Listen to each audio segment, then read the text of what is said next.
Good morning. Welcome to the Rotary Club of Hudson.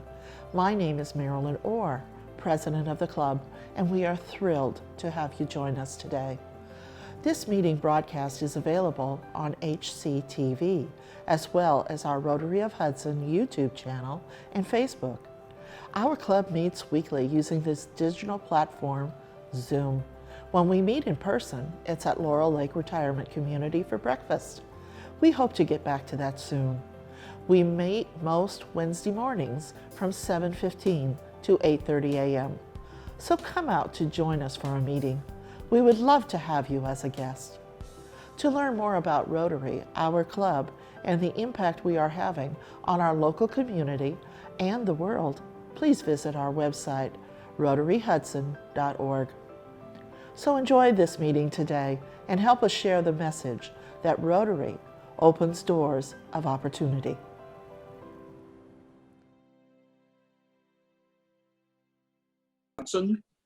It's good to see everyone, and welcome also to any visitors that are joining us this morning. Our invocation this morning is by Kelly Brennan.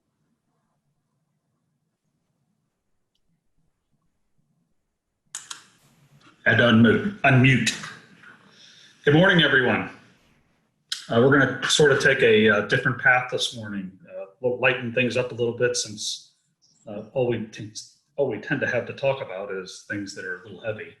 So if we could all bow our heads. Our lager, which art in barrels, hallowed be thy drink. I will be drunk, at home as it is in tavern. Give us this day our foamy head. Forgive us for our spillages, as we forgive those who spill against us. And lead us not to incarceration, but deliver us from hangovers. For thine is the beer, the bitter, the lager. Amen. Amen. Amen. Thank you, Kelly. And now to lead us in the pledge and the four-way test, Pat Shearer.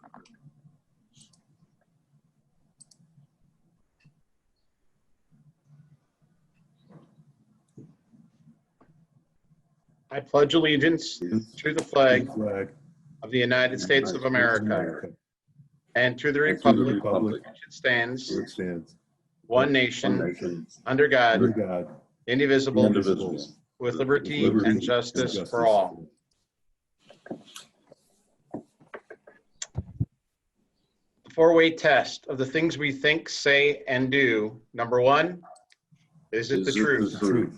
Number two, is it fair to all concerned? Number three, will it build goodwill and better friendships? And number four, will it be beneficial to all concerned? Thank you, Pat. And now our president, Marilyn Orr.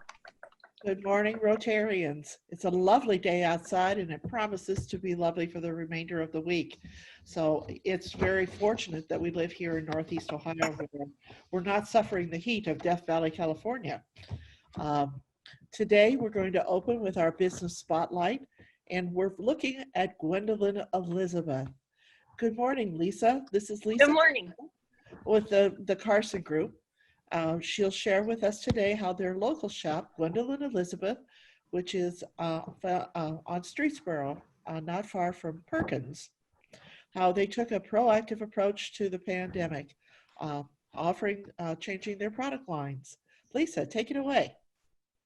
Good morning, everybody. Thank you so much for inviting me here, Marilyn. I appreciate that. And boy, it'd be nice to be there in person. I guess we've all had to adjust to these Zoom meetings for sure. I am on my phone because I thought it'd be nice. I'll give you just a minute here to tell you about us. And then I thought I'd take you around my shop. I'll flip the phone around and show you some of what we do and where we're located.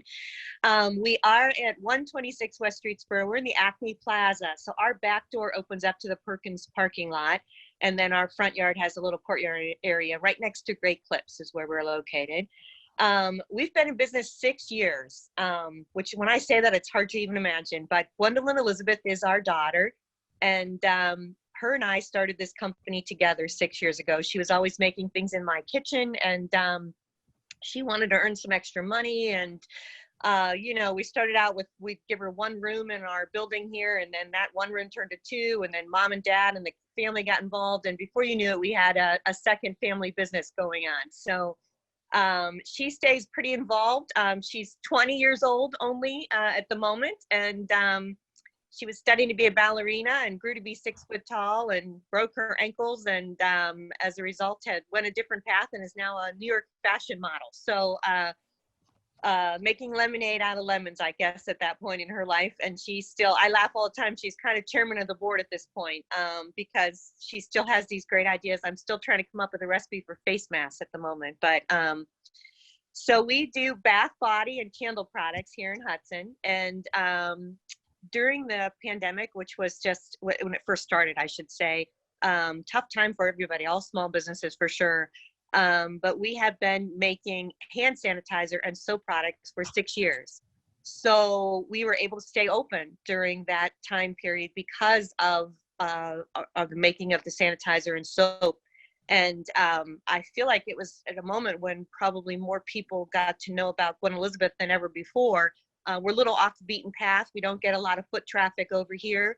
And generally our online business, I know that was something you guys were interested in when I spoke with Marilyn. That was generally not very, very big. We were more of a local company. We do have GwenElizabeth.com, which is our website. And when this started hitting back in February, March, we were starting to see the uptick in terms of online orders and people getting to know Gwen Elizabeth further than just even Hudson.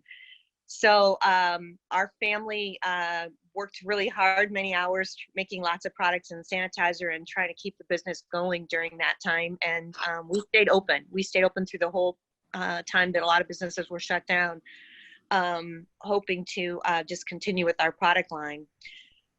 In the last couple of months, I would say, we started to see a shift. We were feeling like we were all about protection with sanitizer and soaps, and we thought, well, face masks seemed to make sense as well, because that was just one more way of showing, protecting against a nasty virus. So we work with a team of sewers, and we are making masks like crazy. And I have such a massive amount of masks here, and as a small business, we are able to adjust. I listen to people coming in saying, I wish I had something with a pinch for the nose, or are you going to put any bling on any of these masks? And so the answer is yes, yes, and yes. And so we have many, many things to choose from. So that has tremendously helped our business too, to be able to stay afloat during some really rough times. So I thought maybe I'd take you around to the rooms, if that's okay with everybody. I'll flip this phone around here. So hopefully you can all kind of see. This is kind of our main entrance area here at Gwendolyn Elizabeth. And back here is our bar area. I'm hoping that's kind of showing up there a little bit. This bar area is generally where everything is made here at Gwen Elizabeth. And this is our front door. And you can see here, we've got quite a few masks here, face masks that are shown here. And then also, I hope I'm getting in there. So I'm so sorry if it's not coming out the way we all hoped for. I just came up with a mask relief spray this past week. I was hearing a lot of my customers talk about skin irritation from wearing masks all the time. And so I came up with a recipe that works as a disinfectant and helps to heal the skin. So we, really trying to listen and do what we think makes sense for our customers. I sell face shields too. If you walk in our store, you'll see me in one most of the time, because as I'm mixing and making products, I don't care how thin a face mask is, I run out of breath. So that helps to be able to stay safe and still be able to work. This is I like to call it the fun soap room. I've got lots of hand sanitizer here that we make here in Hudson. And then I also, those roses that you see up there are actually bath melts. The petals pull off for a rose petal bath. I've got lots of fun, different, unique products too. Like I have soap chocolates, cupcakes, ice cream cones, boy, I don't know if, hopefully you guys are all getting that picture in there. So it gives you a little, I've got some baby bathrobes. We try to kind of cover things that are bath and body here at Glen Elizabeth. More face masks over here, you can see going here. And then coming into this room, we also have face masks and shields for the younger kids as too. Boy, we're hearing that, from kindergarten up, they need to wear them in school. So we've got quite a selection of different options for face shields and face masks for the children. You'll see my lotions and lots of soaps here. I've got an organic liquid soap that I just rolled out a couple weeks ago, just because people were looking for some kind of liquid soap options. So we did that. I have a Hudson Garden lotion, which is probably, I've been making this Hudson, I made it for the Home and Garden Show a fefew years ago. And I keep it in stock because it's one of those lotions that sells out all the time. It's made with oils that repel bugs. So I have 100% of the people who use it tell me they don't get any bites. So I'm just going to say that. But anyways, you can see here just quite a selection of options. And I'll take you, we've got basically 3 rooms here at in our shop. And the 3rd room, I'll take you where I started. And this room also has some more masks. Here's some blingy masks. You can see that's got a little bit of glitter and I don't know, spruce things up, I guess. If we have to wear them, I guess we might as well be cheerful about it on some level. And then lots of gift baskets and candles as well. And candle frills, which are basically decorations for your candle. Gives you a chance to be able to decorate your candle and make it a little more personal by adding charms and jewels to the candles. I hope this is working. So, is it okay? It is. And Lisa, thank you so much for showing us around your shop. Lots of ideas. And as kids are heading back to school, I think that we found a new source.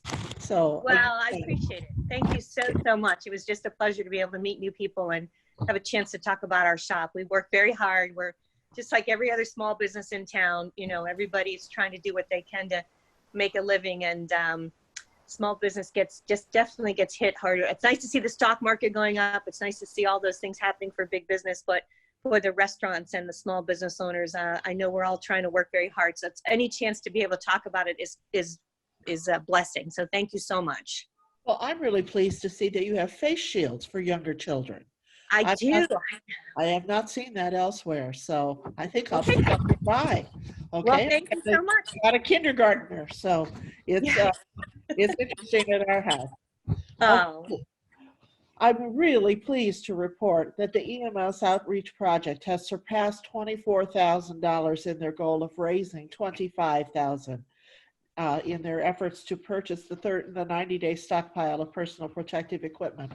Remember that our Rotary Foundation is contributing $8,120 towards that goal. We are so close. We are so close. And I know that we're going to get there soon.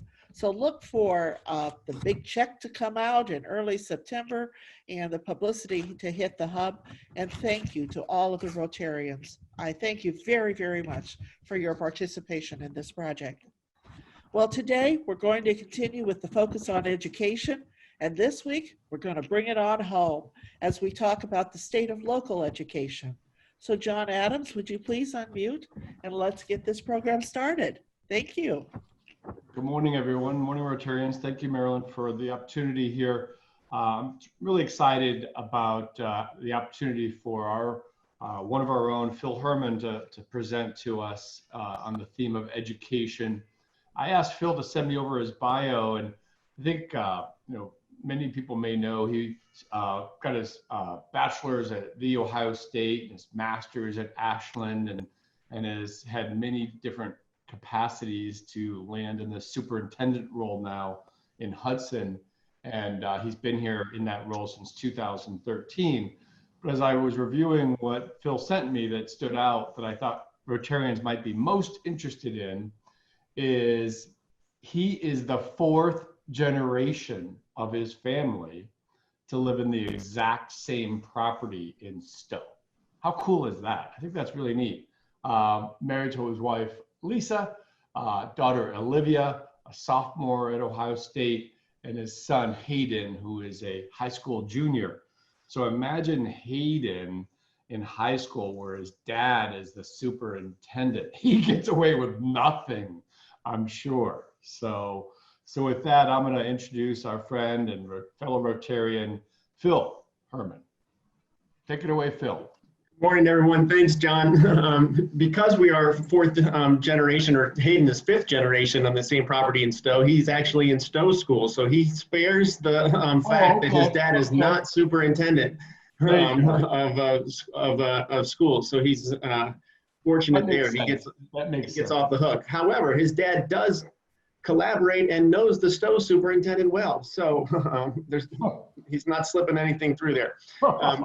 It's a pleasure to be with all of you again this morning. I think the last time that I presented, I was sharing how we quickly adjusted back in March during the shutdown, and just the quick changes that continued to develop, and how we were moving and adjusting as a school district. And those changes have not stopped. And really through the entire summer, we've been trying to receive the best information we can get to learn about coronavirus, to learn about back to school plans, and then to create our own back to school plans and prepare for what we know will be a very different type of year. And so what I'm hoping to do this morning is to share with you an overview presentation. I'll share my screen here in a minute of our back to school plans, and that presentation is typically like an hour, so I'm going to be skipping over some slides in order to get to others to highlight the parts that I think are most relevant and most important for you to see as we move through our back to school plans. And then I'll open it up for questions, which I'm sure you'll have. It was great to see Lisa Carson on this morning. You know, one of the things we try to do with our students is help them become creative and collaborative problem solvers.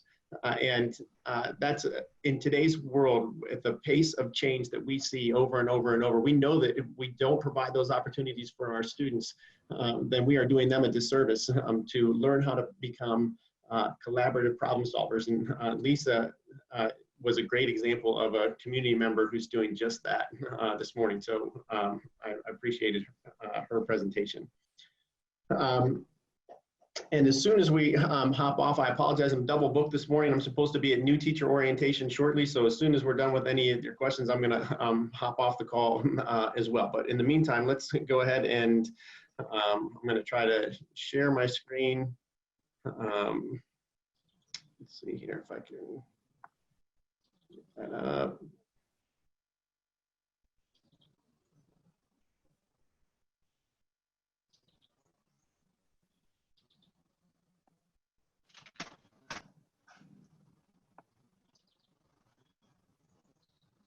All right. Do you see the title slide there? Everything looks good. Okay. So we've been working throughout the entire summer. Really in May, we created the Return to School Committee and divided that group into a focus on student learning, operations and logistics, special education, mental health and wellness, and then professional development. And we established that focus that everything that we do, we want to keep our student at the center. We want to make sure that the student experience is our entire focus of our planning for this summer as we think about returning to school, including the safety, first and foremost, mental health and wellness of our students, the importance of socialization, regardless of the format that we are in as a school district, and then, of course, academics. We established some guiding principles, and we knew that we want to establish a flexible plan, and that this year more than ever, we have to be prepared to deliver instruction in multiple different ways to meet different student needs, but also to adjust to what could be coming our way in regard to the virus. We also, at the same time of being flexible, we have to find ways to be consistent so that students and families know what to expect, and so that even as we transition from model to model, or the potential to transition from model to model, we're able to maintain consistency in delivery of instruction and moving through the content that we need to cover through this year. Of course, we are focusing on health and safety of our students, and we're following the guidance from the CDC, the Ohio Department of Health, the Ohio Department of Education, and Summit County Public Health. And I'll talk about that a little bit more. It becomes challenging at times when some of those items of guidance are in conflict with one another. And so in that particular case, we need to look at all the information that's being presented to us and then try to make the best decisions that we can for our students and staff members. I talked about this a lot in the spring about mental health and the ways in which moving to all remote were challenging for students and staff members and individual families. And so as we have developed this plan, we've tried to think of the ways that we can continue to focus on supporting students from a mental health perspective and staff members and support parents as they try to adjust to our adjustments throughout the year.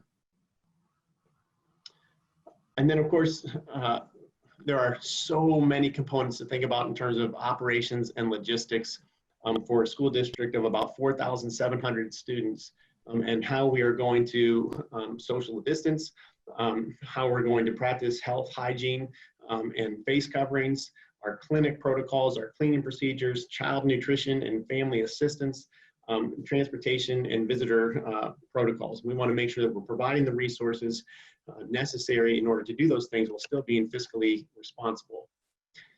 In July, we sent a survey to parents. We asked questions, and one of the questions we asked was, assuming there is no vaccine available in the fall, but Hudson schools reopen following safety protocols, will your child attend school in the building? And 74.1% said yes. We also asked them if it becomes necessary to offer school on alternating days in order to maintain student safety protocols, would you send your child on alternating days? And 77% said yes. Now, what that doesn't ask, and what I wish we would have asked, was how they felt about those models. Back in July, we were just asking, would you send your child or would you not? And so in hindsight, if I could do that part of the survey again, we would ask more detailed questions about how they feel about each model. That would have helped us, I think, in some of the planning that we were doing in later July and August. We also looked at the guidance from the American Academy of Pediatrics. And the American Academy of Pediatrics really focused in many ways on how students could be back in school. And they advocate that schools should start with the goal of having students physically present in school with 3 feet to 6 feet of social distancing. They established many guiding principles, and you can read through their guidance if you go to their website. But what they're talking about are many of the things I've already talked about. The importance of schools to child and adolescent development and well-being, the importance of being flexible, making sure that strategies are able to be adjusted depending on the level of viral transmission within a particular community. They did suggest at that point that evidence suggests that spacing as close as 3 feet may approach the benefits of 6 feet if students are wearing face coverings. And so that was a portion of our all-in plan, which I'll talk about in a minute. We also received guidance from the Ohio Department of Health, and we were waiting for that and waiting for that and waiting for that. And then in early July, we received guidance from the Ohio Department of Health for Ohio K-12 schools and really focus on these mitigating strategies. And if you look at these mitigating strategies, vigilantly assessing for symptoms, washing and sanitizing hands, thoroughly cleaning and sanitizing school environments to limit spread on shared surfaces, practice of social distancing, and implement face coverings. All of those are mitigating strategies that become more effective when layered upon one another. And so in working with Summit County Public Health, they recognize that for any different school district, you may not be able to have all those things at one time, but where you can have more of them and where they layer upon one another, that's where we're creating the safest opportunities for students to return to school. And so our plan takes that into consideration throughout. At the point where we rolled out the plan, there was not yet a an order, there was some guidance suggesting that students at least in grades 3 through 12 should wear masks. But since then, there has been an order from the governor that all students K through 12 will be wearing masks. So our students are wearing masks on the buses while inside the building. At the same time, particularly for our younger students, we are establishing protocols and procedures for the teachers to establish mask breaks. So that means the students need to be more than 6 feet apart, not interacting with one another, preferably outside. We're going to be creating many opportunities throughout the day when the weather permits for students to be outside. And of course, they need to eat during the day. And so there will be times where they have an opportunity to take their mask off when they're more than 6 feet apart. But K through 12, our students and staff members will be wearing masks. There are some exceptions in that order, and there's a medical exemption for face coverings when they are obtained from a healthcare provider. And we have a process of working with our nurses from Akron Children's Hospital and Summit County Public Health to review those requests where there is a medical need for a student or a staff member to not be wearing a mask. And then we look at other accommodations about, could they be wearing a face shield instead, or are there ways to arrange seating so that there's some level of further distance or even plexiglass barriers. Another thing that happened this summer is, and you probably have become familiar with these, the state released the county risk level guidelines. The level 1 or yellow for the least amount of spread and risk, all the way up to level 4 in purple, where there is additional spread. And so in creating our plans, we looked at these levels and we have tied our options for returning to school to these levels, at least as an overarching guide or one of the primary things that we will consider when determining what modes we're in. And so I'm going to share with you basically the two options that our families had in returning to school. One of the options is to select that their children return to school. And if they return to school, there are 3 different things that they could experience this year. We could be all in with all of our students back. We could be in a hybrid model, and I'll describe that in more detail, with students alternating days, or we could be entirely remote like we were in the spring again. The other option is that families could choose a virtual learning option where they are learning remotely from day 1, and they are enrolling in that for at least the first trimester for elementary students or for the first semester. And families are committing and saying, we know that we don't want to come back to school right now for whatever reason meets their educational needs. And those students, we created a virtual learning option or virtual learning academy from Hudson City Schools that those students may participate in from day 1. So I'm going to go through these options first. The intent is that if we're in level 1 or 2, we would be all in. That if we're on level 3, we would be in a hybrid mode. And if we're on level 4, we would be in all remote. At the same time, as we look at that, we know that these risk levels will be used as a guide for level transitions, but other factors could be considered when determining learning models. We could be directed to close by Summit County Public Health, or a higher part of education could develop district-specific or more regional-specific risk levels that could be triggers for change. Or it's possible with the spread of virus that teacher or staff absenteeism could outpace our available substitutes. And in that particular case, we might have to shift to remote learning. As we think about the risk levels being the guide for transition and other factors that may be considered, already as we prepared to open, our county is currently in orange, but we're going to open in hybrid. Summit County Public Health issued guidance after we sent out our plan, recommending that schools consider 3 different risk options. They have a preferred option And their preferred option was that schools open remotely in the 2020-21 school academic year. Their next option, which they called reduced risk for disease transmission and spread, is a hybrid model where students split time and we have 50% capacity and we can ensure 6-foot social distancing in our classrooms. And then the third option, which they call the highest risk for disease spread and transmission, is the all-in model. And so even though we're in orange right now, based on that guidance, we have decided to open in the hybrid model for at least that first month of school and to pay attention to how that is going, both within our schools and in the spread of the virus within our region and county and community.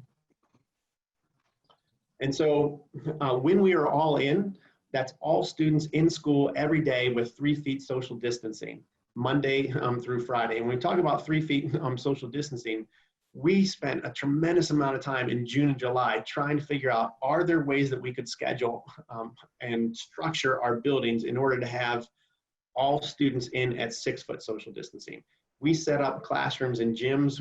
We set up classrooms in music rooms, art rooms, in all various spaces, cafeterias. And what we learned was that, particularly the elementary buildings, we probably could have created a scenario where the students are 6 feet apart in their desks and all in. But in those scenarios, we would have had 48 to 72 students in gymnasium. We would have had similar numbers in the commons and in the media center, and spread throughout the entire building. In which case, we then needed to determine which staff members would be working with those students, and whose student spends the entire day in a gymnasium with 48 to 72 other students.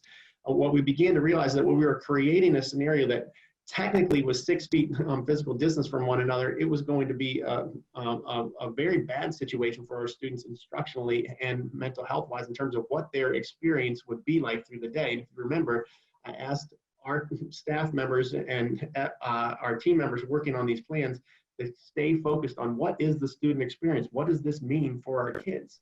And so we know that if we are going to be all in, it will be with lesser social distancing. But in that case, when we are all in, parents and staff assess student health before school. Face masks are required.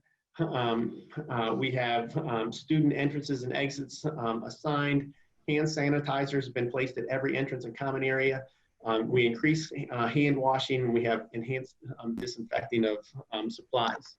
And we have no shared school supplies. Additionally, we have no visitors. Volunteers will be restricted. We have directional hallways and designated in our hallways where possible. We won't have large student gatherings or assemblies. Won't have field trips. And in the all-in, we have 2 students per seat on the bus. And our cafeterias will operate at reduced capacity with lunchroom space being expanded to other areas.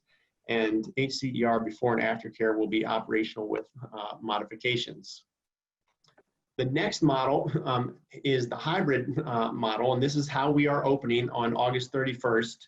And students will participate every other day. So Monday, Wednesday, every other Friday, or Tuesday, Thursday, every other Friday as well. Again, very similar restrictions, except that we now move to 6-foot social distance in all of our classrooms, and we're at 1 student per seat in regard to transportation. We have a blue and white calendar to help students understand which days they come, and our students are split by alphabet. Of course, we take into consideration if there are students with different last names in the same household, then we are making arrangements for them to attend on the same day. And then the third option is all remote in the event that we need to move to all remote. And we know that that is a possibility this year. We hope that we're going to be able to spend a significant amount of time all in this year. But we also know that We are hearing reports that there's potential for things to become more challenging when everyone moves indoors as the weather gets colder and when we combine with flu season.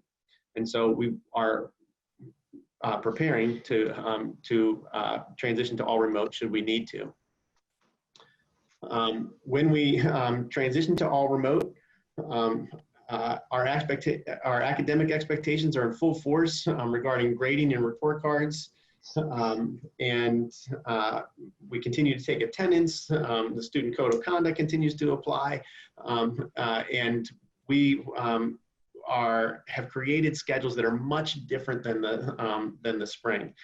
I don't necessarily have time to go through all the details of these schedules on this call, but the point I want to make is that as an elementary school schedule, you can see the times running down the side and you see the various models there. And if students are all in, or if they're in hybrid, or if they're in remote, they're following a similar schedule during the day in terms of their engagement and times with their teachers. And that has been one of the greatest challenges, to build these schedules so that regardless of the model that we are in, there can still be significant amount of engagement time with the staff members as we can move, hopefully, relatively seamlessly between these models throughout the year. And we've tried to do the same thing in regard to our middle school and high school schedules, where we're focusing on block classes this year to somewhat limit transitions, but also to enable more seamless transitions between whichever model we need to be in throughout the year. The other option that parents could choose from day one is the virtual learning program. And in the virtual learning program, in K through 5, families that choose that, their student is 100% full-time virtual learning, receiving instruction from a certified Hudson Elementary School teacher using both synchronous and asynchronous methods. So sometimes in real time, sometimes with assignments that they're working on their own and then checking in with their teacher later. And in grades 6 through 12, students are taking online courses with some support from Hudson City School staff. So an online curriculum through Apex Learning, and then they connect with Hudson City School staff to make sure that they are supported in that learning. I won't go through all the details of the virtual learning option, but we've had 671 students sign up for the virtual learning option. So that's approximately 14% of our student population chose this method for at least either the first semester if they're in high school and middle school, or the first trimester if they're in elementary. And at that point, then they could choose to make a switch back to the in-person environment should we be in that mode. With that, I know that we're going to run short on time, particularly if we're going to answer questions. So there are many more pieces of this presentation as we talk about transportation, health screening protocols, what happens when a student tests positive, and I can answer these if you want to ask questions about it. And our clinic protocols, hand washing protocols, water bottle protocols, enhanced cleaning protocols, and visitor practices, all of which have been established and revised as we're heading into this school year. But I want to allow time for questions, so I'll stop sharing there and open it back up for questions now. I'll just say, if you have a question, unmute yourself, ask your question, then please remute yourself. Thank you. Phil, thanks for that presentation. That was very thorough, and I can't even imagine the work that you and the school board have gone through in this environment to come up with that. Really amazing. It's my understanding, and you may have said this, but once a family decides that's the track they're on, they can't go and say, hey, I don't like this track, I'm gonna switch to the other track in this session. They'd have to wait to the next session to change tracks. Is that right? That's right. So when we say in this session, either for the first trimester or for the first semester, Okay. And really that's for staffing purposes. Sure. In order to schedule our classes and for those classes to work with one another. If you think about a school schedule and how students move from one class to another class, and the number of students you actually physically have in the building and in the classes. In order for us to make those adjustments and staff appropriately, we have to have a commitment for at least a period of time.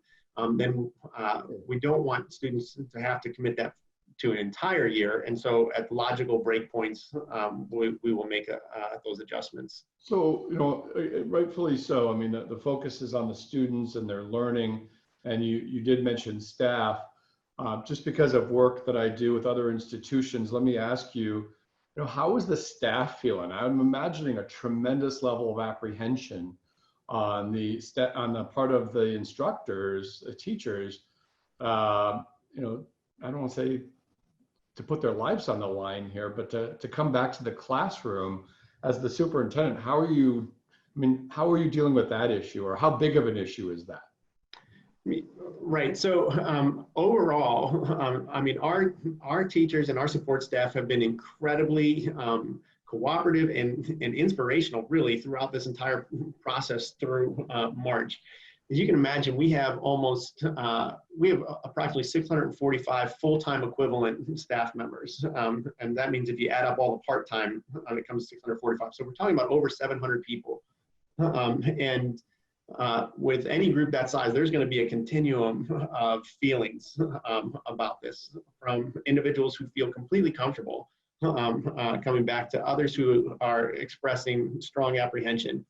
Of course, we have staff members with certain medical needs, and we're working through those medical needs to determine, are there ways for them to do some work remotely, or do they need to take some sort of extended leave of absence. And then really, so much of this is about communication, and our staff come back on the 24th, so we have a full week of professional development, and we've been sharing up to that point these procedures, protocols, and that will really help us. That week will help us not only prepare academically and for academic delivery models, but around procedures. Around safety procedures, around how we are operating with masks, and how we're spacing, and how we're cleaning and sanitizing, working with our staff, really for the purpose of not only keeping our students safe, but also helping to alleviate fears. So it certainly is something that we have to continue to have dialogue about. Overarching, our staff have been wonderful as far as focusing on how do we support our students, but also how do we problem solve where there are concerns to put procedures in place that help people feel more comfortable. Phil, I'll ask you a question.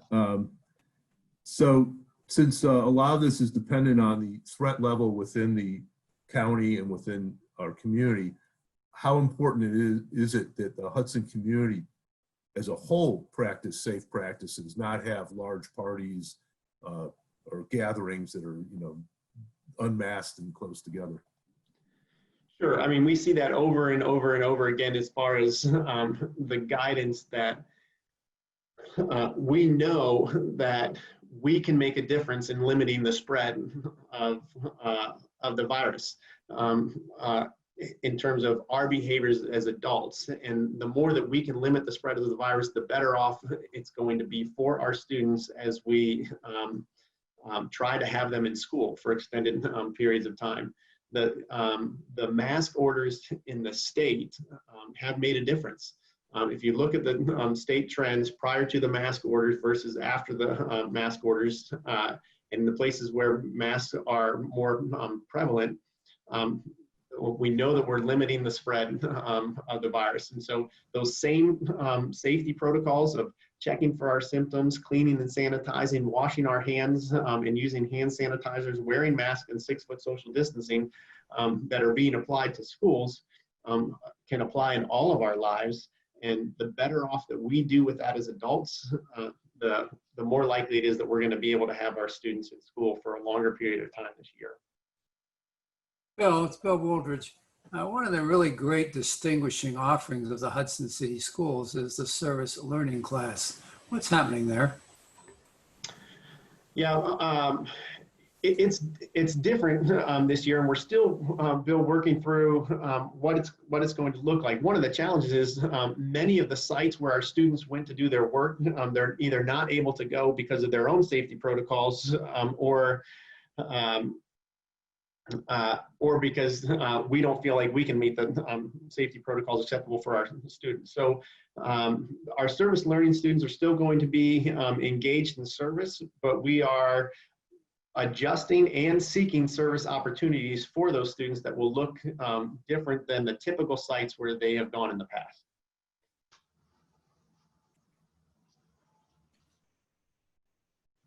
Phil, this is Marilyn Orr. I have a question about the band.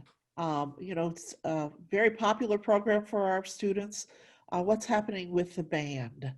Yeah, that's been a key question for superintendents throughout the entire summer as we seek guidance, and the guidance has changed significantly. Students are permitted now to play an instrument indoors if they are more than 6 feet from one another. And so, as you might imagine, we're adjusting schedules again on that, because when you put a full band on a stage or in a classroom, there's not 6 feet from one another. So in terms of the instruction, we are adjusting schedules, and students will have more limited time in school where we can space them out. However, in the fall, and we're going to have to make adjustments as the school year goes on. In the fall, typically our band is in marching band season. They're headed outside anyway, and they have been able to practice following the safety protocols established, and we'll continue to do that.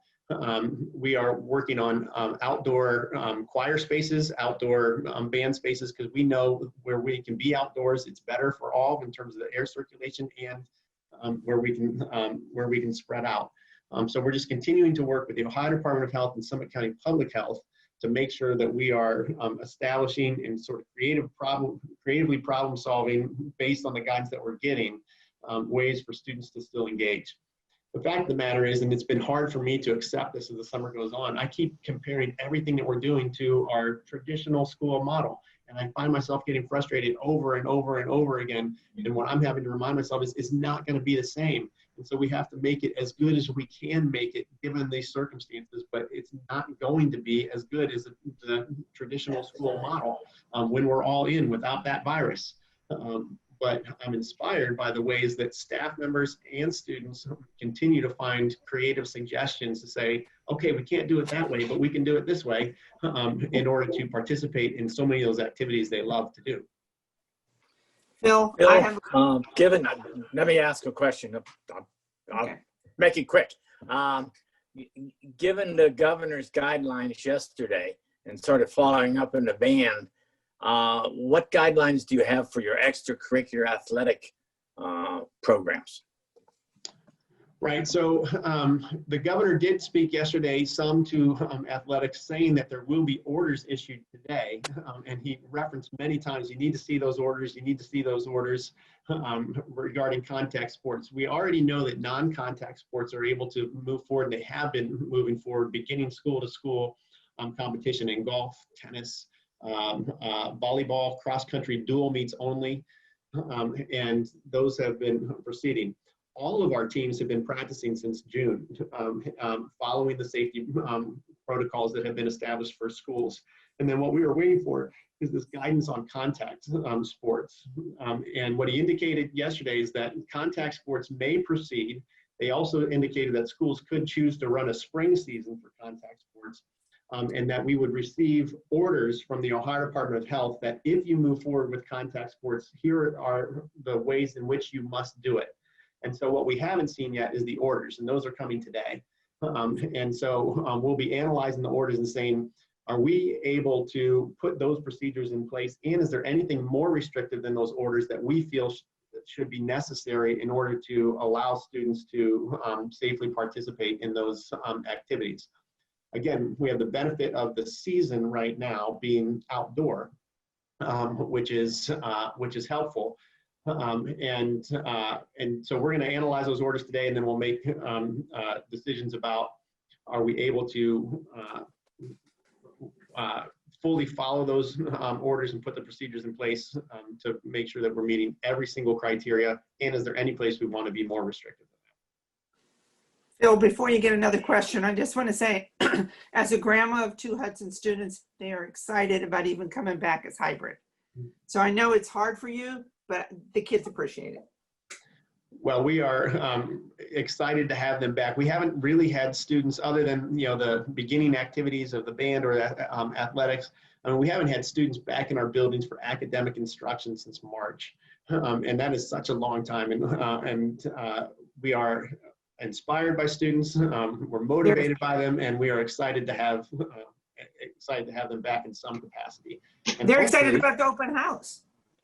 Yeah, and hopefully it will go well, and we'll be able to transition. At the same time, we have to be prepared for the potential for virus spread. The fact of the matter is, people don't know how this is going to go when we begin to put students together, and so we have to have safety protocols in place. We have to be ready to adjust, and that's really what the bulk of this work in the summer has been about.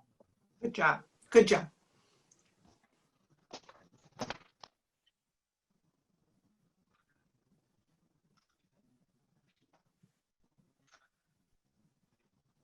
Do we have one more question? Otherwise, we're going to let Superintendent Herman get to his next meeting. I know we're crunching on time for him. Bill, with thank that, you for everything that you're doing. It's amazing. It's very thorough and thoughtful, and it just gives me so much confidence with you continuing to look at this and being nimble. and collaborative, involving your teachers, involving all stakeholders in getting to a common goal. That's really huge. And it's difficult. It's very difficult. It seems like no matter what we come up with, we will have people who disagree, and that is their right. But it's wonderful to see everything moving forward in such a positive way. It seems like you've been very, very thoughtful and deliberative in the ways you're approaching this. So thank you very, very much for doing that for us. I'm anxious to get my grandchildren back in school too. Last March, it was Grandma who was doing much of the teaching of a second grader. And let's just say, I learned a lot that way. And so did he.